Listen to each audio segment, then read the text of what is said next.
So I'm going to be doing part 2 of the Q&A that I started. This Q&A is going to be about work and cost of living. Did your employment experience change, harder or easier to get a job in the same field you were in? No.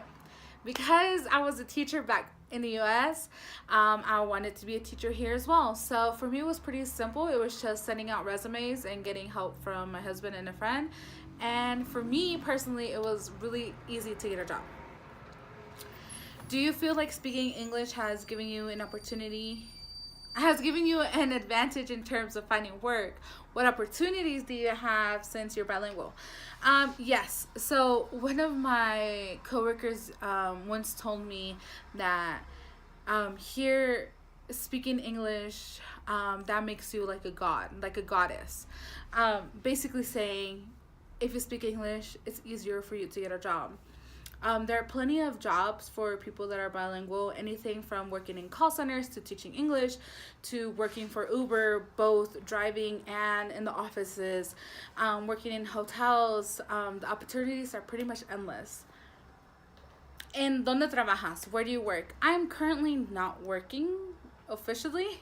I was working at a elementary school, but because back in the US I used to be a high school teacher, and prior to that I used to work with some middle schoolers, it was very difficult for me to adjust to work on top of adjusting to a whole new culture, new way of life. So for me, it was a little too much to adjust to all at once.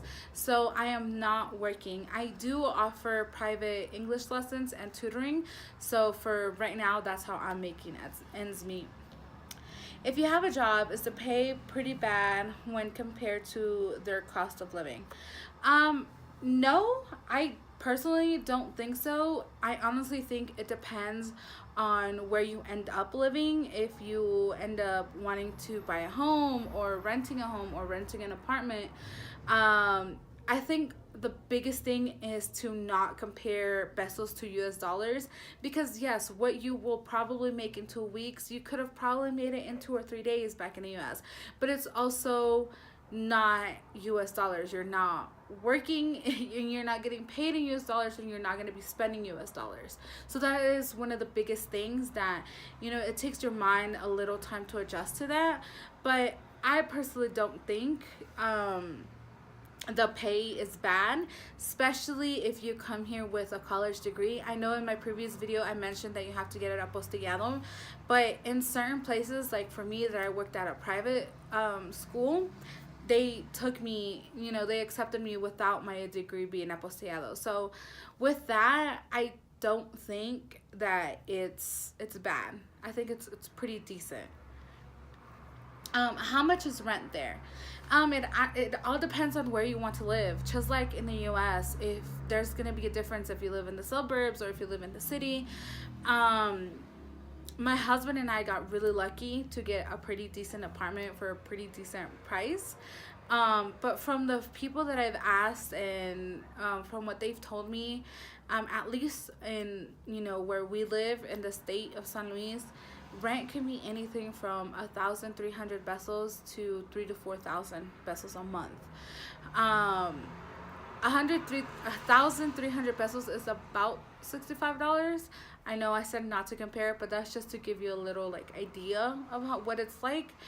So I don't know. I don't think rent is that expensive, but again, it just depends on where you want to live. It depends if you're coming, with a family and you need a house rather than a 2-bedroom apartment than like I live, where it's just me and my husband. So it's just, it all depends on your family. It depends on where you want to live. So I don't think rent is too bad. I want to make that is the last question, but I want to make a few points. My husband did get here a couple months before I did. So for him, getting a job consisted of 3 months no job, going out, constantly asking around if they were hiring. You have to realize that when you do move here, you're starting from zero. You're starting from scratch. You have to make new connections all over again. You have to meet new people. You have to make new friends, which all three in themselves are difficult. So you have to be very patient. Like my husband was very patient and very persistent. And because of that, once I got here, it was way easier for me to get a job because he had already set, I don't know, had already made connections per se. So it was a lot easier for me. And the second thing, family support is everything because at one point we were just living off savings and family support because they helped us to stay positive.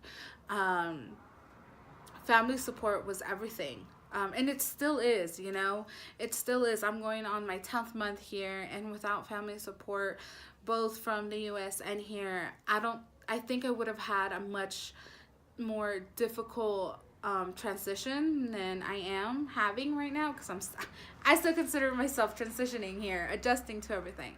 So, family support has really just been everything because mentally and emotionally they have been the ones that if we just needed to vent, like call someone like, hey, you're not gonna believe what the kind of day that I have.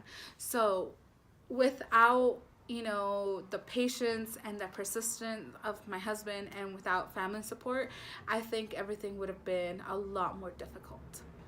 And one more thing, we will be out of town for spring break, so I won't be able to upload until we come back. But until then, bye.